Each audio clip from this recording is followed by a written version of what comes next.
This is me getting caught going through a random woman's trash. How did I end up here? Well, let's start at the beginning.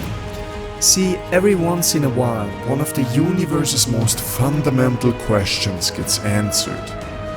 But not today. Instead, we're going to try finding out if my frog likes a rich and luxurious lifestyle.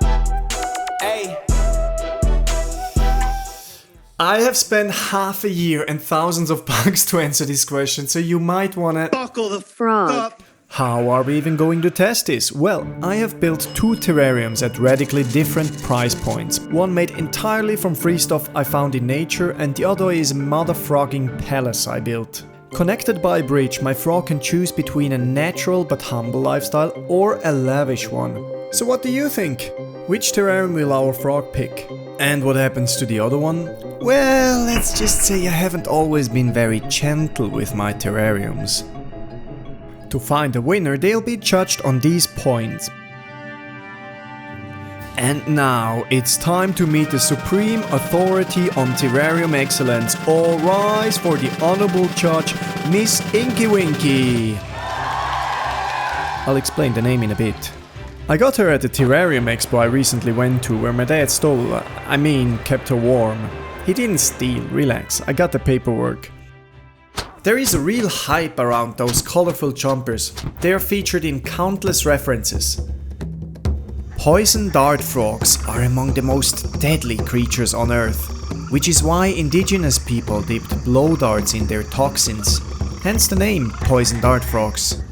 Their striking colors work as a warning to deter predators. Basically it says, do not eat me or we are both going down.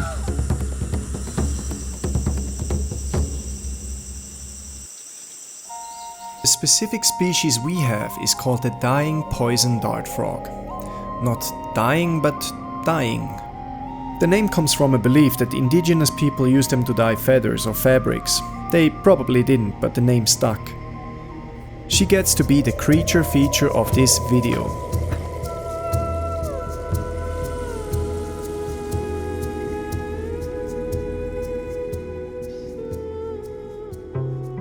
Our frog's full name is Miss Inky Winky, but her friends just call her Inky. I gave her this name because the morning after I got her, I noticed that she had been repeatedly jumping into the lid of the plastic box. So much so that the yellow skin on her nose started to bruise.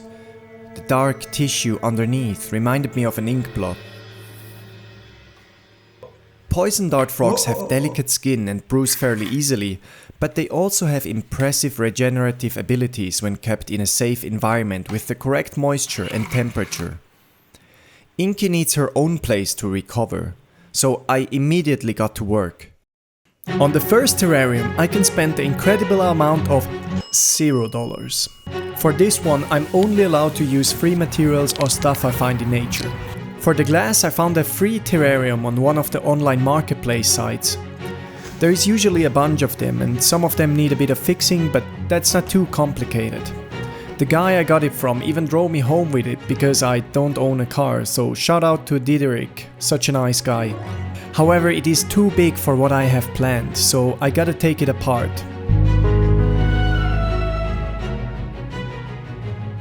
I then cut the glass. Oh, sorry, is this uncomfortable for your ears? Oh, sorry! So sorry! Ah!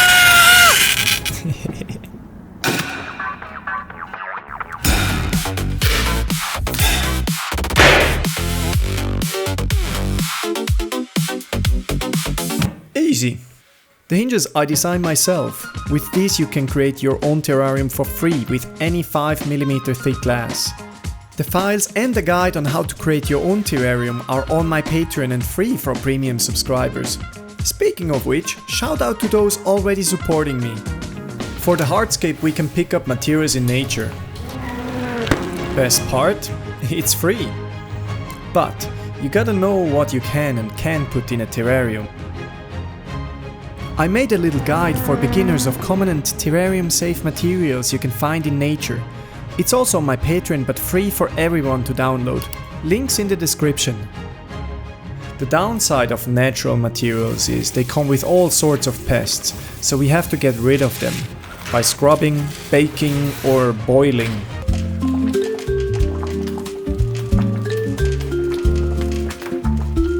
Boiling the leaves releases tannins, which turns the water in a sort of tea, much loved by the aquarium crowd. For ingestions, I cannot recommend it. Horrible. Help. Next, I use some expanding foam to create a back wall. I already had a few cans at home, so technically I did not buy them, but found them in my home. Alright, this might be a bend of my own rules, but I'm not afraid. Cause what's gonna happen? You're gonna call the police? 24 hours later, the foam has completely cured and it looks a bit like a big fat coco de mer. The biggest seed in the world. I had to get the dirt out of there because I have the humor of a 12-year-old. I trim it a bit to create the background with tree bark. Then it's time to create a drainage layer with small stones. Add a layer of window mesh so the soil doesn't fall down. And now comes the substrate. The ratio I straight up stole from Serpa Design. I wonder what Tanner would say. It's just awesome. Thanks, dude. Such a nice guy.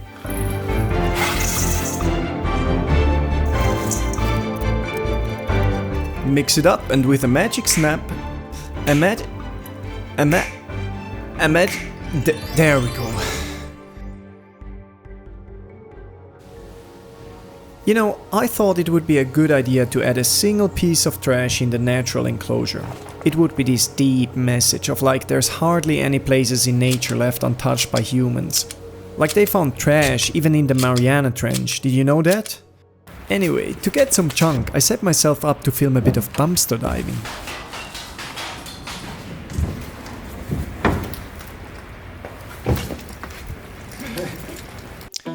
Just for a second, imagine leaving your house and finding a random guy filming himself going through your trash. I did end up finding a can though, so success?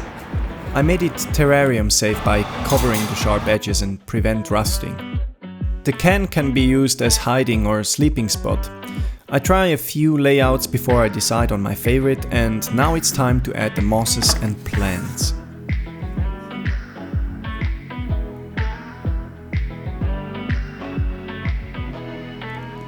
Top it off with a few botanicals and the terrarium for $0 is gone. That's already pretty good, but now it's time to spend some money.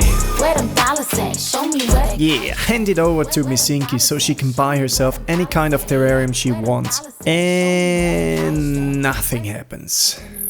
Okay. Of course, frogs do not understand cash. That was a silly joke. They prefer cashless systems, so I gave her my credit card. Didn't work either. Fine, I'll do it myself. Alright, let's buy a nice big terrarium. At current exchange rate, that's about $300. The first thing I do is drill a big hole into it. Again, so sorry about the unpleasant noise. Nothing I can do about it really.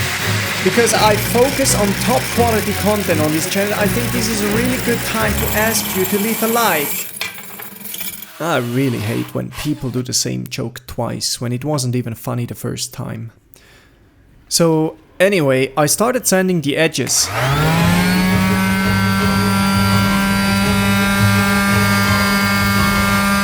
I imagine at this point a good amount of people just stopped watching. But see, that's my genius. Everyone on YouTube wants to grow their audience. Not me. Can't become successful by doing what everyone else does. Buy my books. Where were we? Yes, designing a palace for Our Lady. I use my usual workflow, modeling the buildings in 3D, then printing them. I'm not going to use those plastic parts. I just need them for creating molds. She says her name is Miss Inky Winky. Don't jinx it and then inky wings at me. On her nose she has an injury. The skin is dark like ink, I see. She says her name is Miss. I fill those imprints with plaster. The dried results look and feel like real building parts. Adding 24 karat real gold leaves because our queen deserves it. She says her name is Miss Inky Winky. Don't jinx it and then Inky winks at me. On her nose she has an injury. The skin is dark like ink, I see. She says her name is Miss Inky Winky. Don't jinx it and then Inky winks at me. She don't need no rescue now. She the one they talk about. I add the same false bottom and fill in the substrate. This time we get to buy the plants.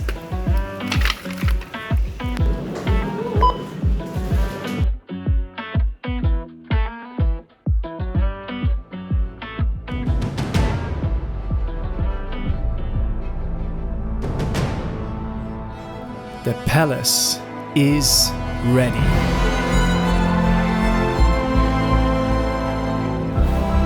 We got intricate artwork, a tiled outdoor shower, an exotic rooftop garden and even a fountain feature. Now that both enclosures are set up, it's time for our judge to give out points. The terrarium Inky instinctively decides to move into first will win the first impression point. Excuse me, ladies and gentlemen, we had some technical difficulties, but now we are all set and Miss Inky Winky is in position to judge. She makes a move toward luxury. A smart move in my personal opinion, but now she is hesitating. What is she waiting for? What is that? She turns toward the natural terrarium, a beautiful turn, and that is a big hop toward nature. Just one more small step. And she crosses the line, there we go! Nature wins the first point! Miss Inky Winky curiously discovers this natural habitat, but then she decides to explore her other option.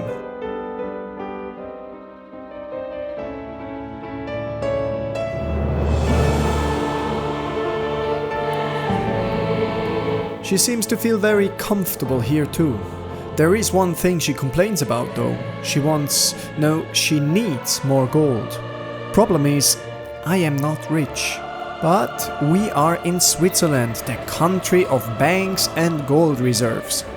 So, for legal reasons, I can only show what happens next in stock photos.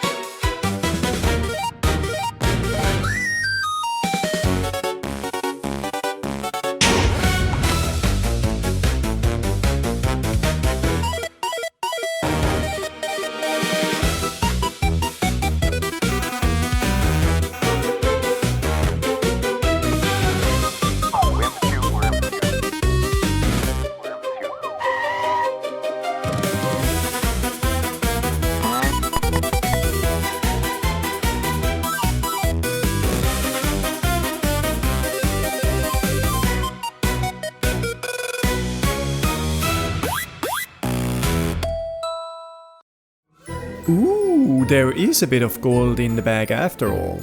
10 grams of pure Swiss gold. The bag has this edged surface with this rainbow effect. Not sure how they did that. Kinda pretty. So turns out the heist wasn't a complete failure. 10 grams currently is worth $1,650, which brings the final worth of the luxurious terrarium up to a whopping $2,464. After that heist, it's time for some relaxation. Let's test the spa features. The natural habitat offers a shallow puddle in which Inky likes to spend time in. But even more often, I see her around the fountain feature in her mansion.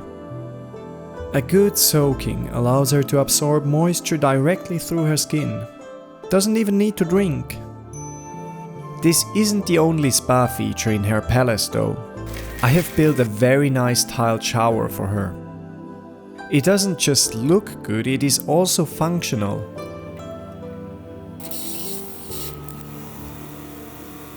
I have to be honest though, unfortunately she doesn't use it very often.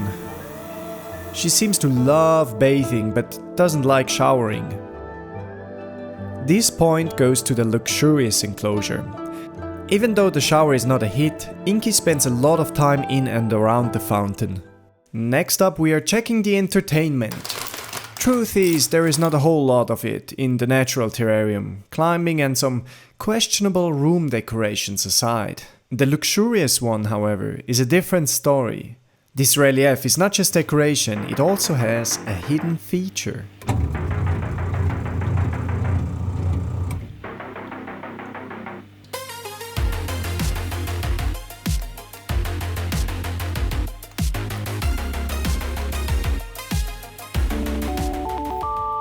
I am not the first person to let their frog play a game, and even though not everything is a competition, some frogs are more skilled than others. What was the score of Dr. Plant's frog? 2? With cheating? I was right. This really isn't a competition.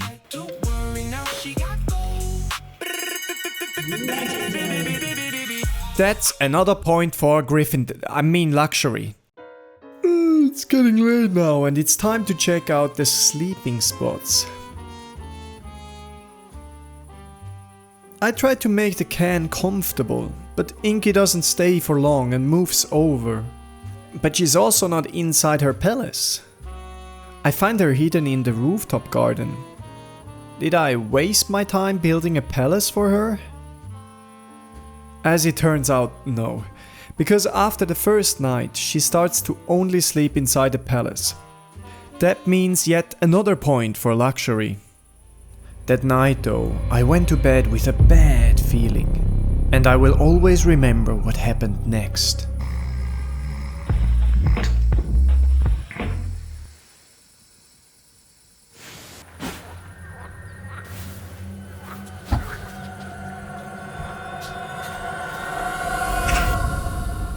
Say they'll do anything to help their pets. Oh yeah? They see something they wish they never had. I have these frogs for good reason. Oh! I can feel you looking. Alright, I'm sorry. What in the world is going on? And they're all mine. Since then I always knock before entering that room. New day, new opulence. One thing missing in a luxurious lifestyle, of course, is a party. And rich frogs like to party hard.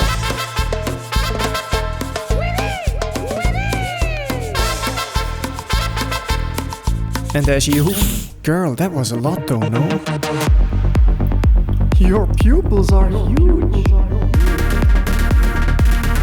Your pupils are huge. Are you okay?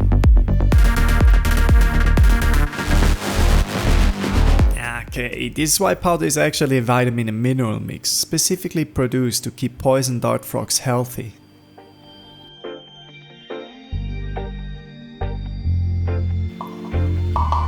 I throw a few flightless fruit flies in there, shake it so they are dusted with the powder and the meal is ready. Enjoy your food, Missy! Or as the French say, guten Hunger.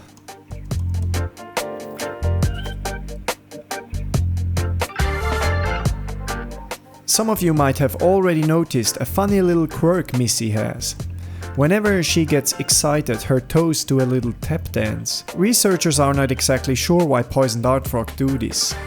Some suggest it's sort of a communication, like a dog wagging its tail, or it could be a hunting strategy. On the topic of hunting, let's check what's for food in the natural terrarium. I got isopods, springtails and other small creatures to make a bioactive enclosure. Meaning there is a whole life cycle here.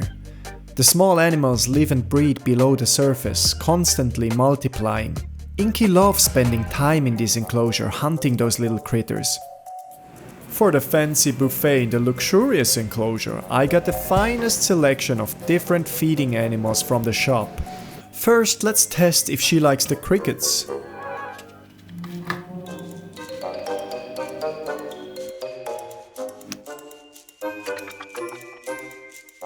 Those small crickets are super fast, but she learns from mistakes and becomes a much better hunter. Great appetizer. Next on the menu, mealworms. Inky seems to be spooked by their size.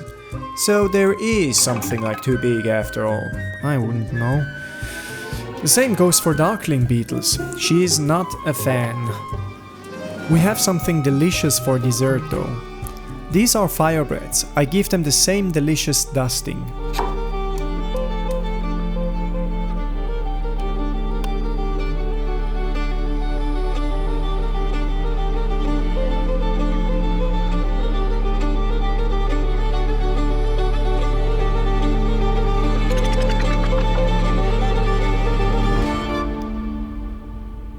Inky approves. And with that, the food comparison and the whole challenge is completed. All in all, I would give this point to the luxurious one again, but Inky spent so much time hunting all the little critters in the natural enclosure. I think it's fair if we make this one a tie. So the results are in, and the winner is the luxurious terrarium. I close off the natural one to take it outside and explode it in my yard, but I notice something. Inky seems to really want to keep going in there and makes her disapproval shown. And honestly, I think she deserves both. She spends so much time in both of them and seems to thrive. Even the injury on her nose healed nicely. We can still see a black scar, but the skin has grown back. So, what's next? Should I get her a boyfriend? Seeing her decorations, I think she really wants one. Either way, let me know. I always read the comments. And of course, sorry, what was that, Inky? I should ask them to like, share and subscribe so I can get you more gold? I don't think that is going to work. Or is it? Okay, love you, bye!